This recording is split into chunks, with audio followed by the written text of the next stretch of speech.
So they say, just get a 9 to 5, you'll be fine. But they don't say what it's like when you walk into the room and you're the only black man. We're going to speak about that. But before we speak about that, I want to tell you that the reason why you don't see no black managers in the UK is that we've got 1.5 top black manager roles in private sector in employment in the UK. That is abysmal. It's like that for a fucking reason. And I'm just going to tell you what it's like, experience-wise, walking into those rooms where I am the only black man, where I do feel as if people are judging me, where I do feel as if like there's some extra eyes on me. For what reason? I don't know. I do the same amount of work, probably a bit more, because, you know, some black people that get decent jobs, we have to work twice as hard. That's a fact. I mean, my mum's been telling me this from the wound. Like, from doing sports at a high level internationally, I have to work twice as hard. Just like when I get to work, twice as hard to get somewhere. And the twice as hard thing, while having a 9 to 5, it grinds on your fucking gears. You start to ask yourself, why is it me, man? Like, I never have, and I've only had thoughts about what it's like to be a different race, not wanting to be a different race, so let's not get them confused. I thought it must be so much easier for some other people, because the barriers which we find are just normal barriers is something else to other people. I've seen so many people not come to work presentable, hygiene-wise, and still maintain to have a job when other people might have to have 2 jobs. I've talked to cleaners before, they got 2 jobs. Poor souls, just trying to make a bit of money. And they still can't get a break. But a lot of society will tell you, oh, just get a 9 to 5, you'll be all right. A 9 to 5 ain't cutting it. It ain't cutting it. You want a decent car as a young black man, you need to have a certain paid job. Your 9 to 5 just might not be enough, you know? If you know anything about the black community, we try and save our money in ways, but we spend our money in terrible ways as well. Our money comes out of our pocket quicker than anybody else's. We're willing to support everybody else's shit, but not our own. That's a problem. But that ain't to do with employment. Employment has got us losing our cultural identity. Yeah?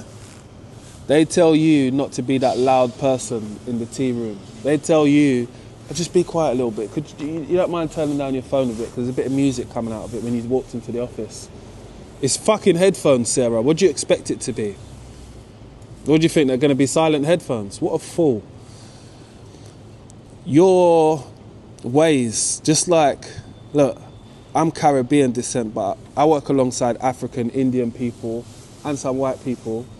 And when some of us ethnic people use the microwave, the food is smelling fragrance-wise. You know, aromas coming off of it. All types of tandoori spices, Indian spices. African man have got the spices on their food, jollof and all these types of things. Caribbean might be cooking up a little curry goat up inside that joint. So it's steaming, it's misting.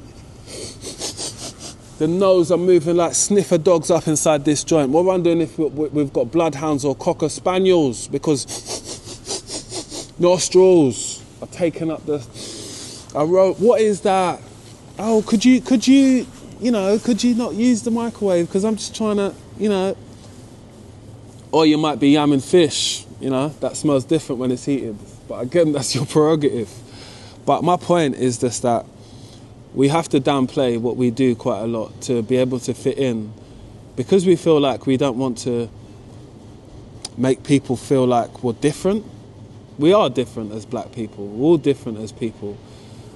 Because the colour of your skin is the only thing that separates us from others, and our culture as well.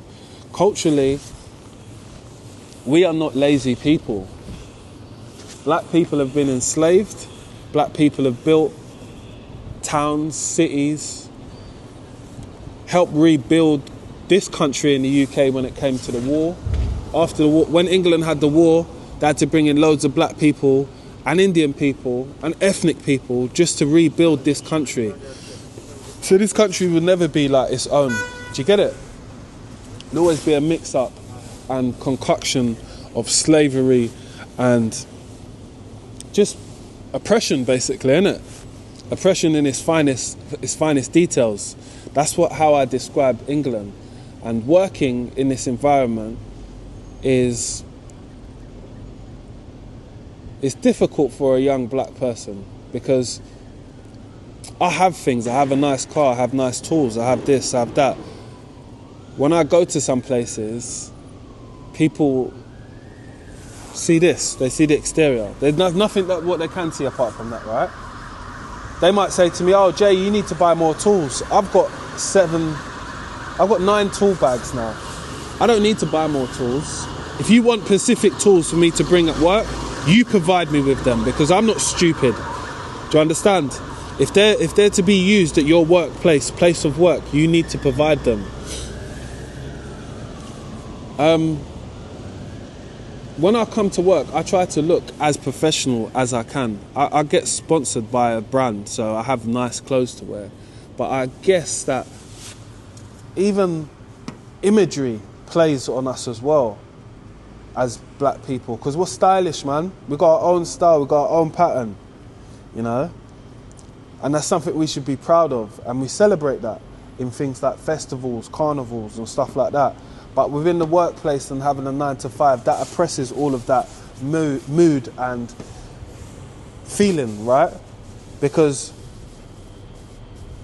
as a young black man, yeah, I've always wanted to have dreadlocks, but being in a professional environment has always said to me, you know, I don't think I should have it, because it would be bad. It would not be bad. I shouldn't say that. I repute from saying that. It might cause a problem with me getting a job, because people are judging you on appearances and not on the skill and your qualifications, right? And this whole fitting the part, it's something which we all need to understand, because there are a few of us at 9 to 5 jobs that have the job because you make up the quota number on having enough black people at the workplace. Oh, we're diverse, we've got 2 blacks and 1 Asian. This is England, isn't it? You can never fucking make this shit up, man. You never want to be that person, because you're individual, you are a person. So you don't want to be a number, or like, oh, I'm the token black person at work. I like to go places where there's not too many black people, because I don't want to feel like the token, but I want to feel people out to understand if they're the right type of people that I want to spend my time around. Because I've met many a racist and difficult people inside the workplace, that once I told them that my life was up and I do modelling, or I do this, I do that, the level of hate started to come from their eyelashes all the way down to their tippy toes. And I could feel it. And it was just because I've told them something. And I said, rah, you're getting your feelings that much about me, who you don't know. I don't have any power over you or any significance. It's just that I'm doing something for myself. And what I'm doing for myself you don't like. So this is not even a safe place for me to talk and express my emotions or things what I go through. I've learned that lesson many a times, having a 9 to 5, by reporting stuff to HR or situations which I've been going through, which I've reported like 4 racial things. And again, all of them are kind of backfired at me. So, you know, I learnt my lesson in a sense of HR can never be for you as an individual. It's all about protecting the company. And what protection do you have as a black man? None. But you have to arm yourself with skills, knowledge, experience. Be wiser by talking to other people. Understand other people's struggle can be yours, but it's microed. You do it, you have it a little bit. You don't have it as much as others. You understand? I understand that there's always someone that's going through it in a harder position than I have been in. And I 100% feel pity for them, because you got to work yourself out of these situations. It sometimes makes you stronger, it sometimes makes you fucking weak. But you got to see the sense within something. It's like putting your energy into certain things.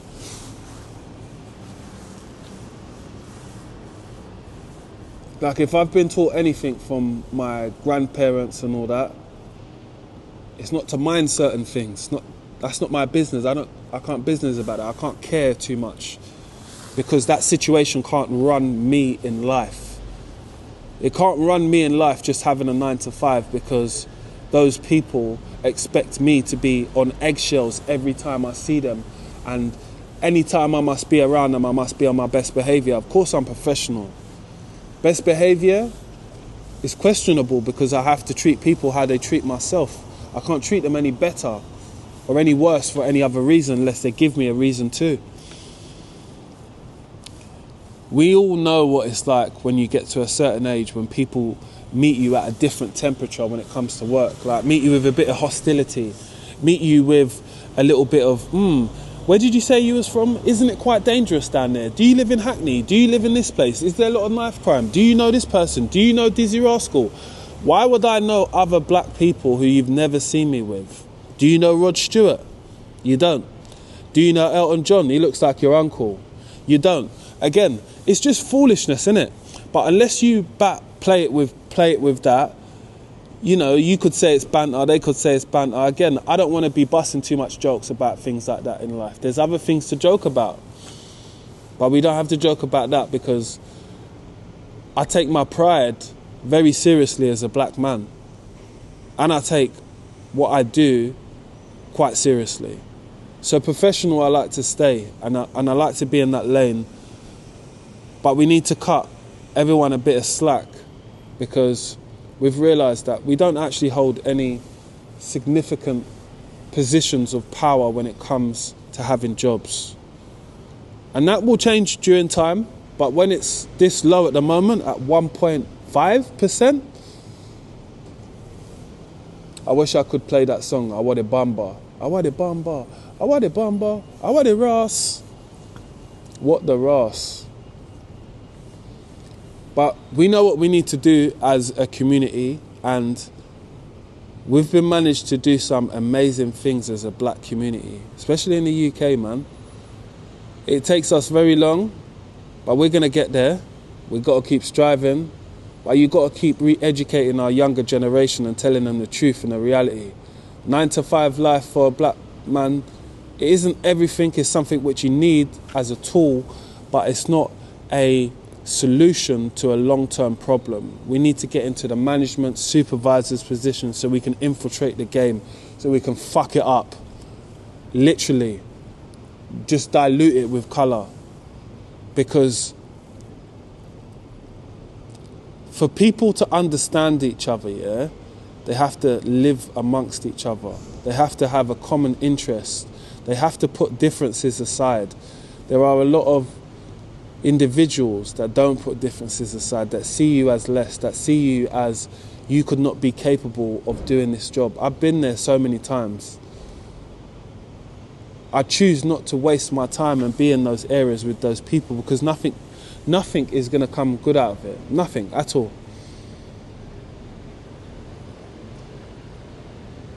But we've got to be defiant as people, because that's what we are as black people. We're very defiant, resilient.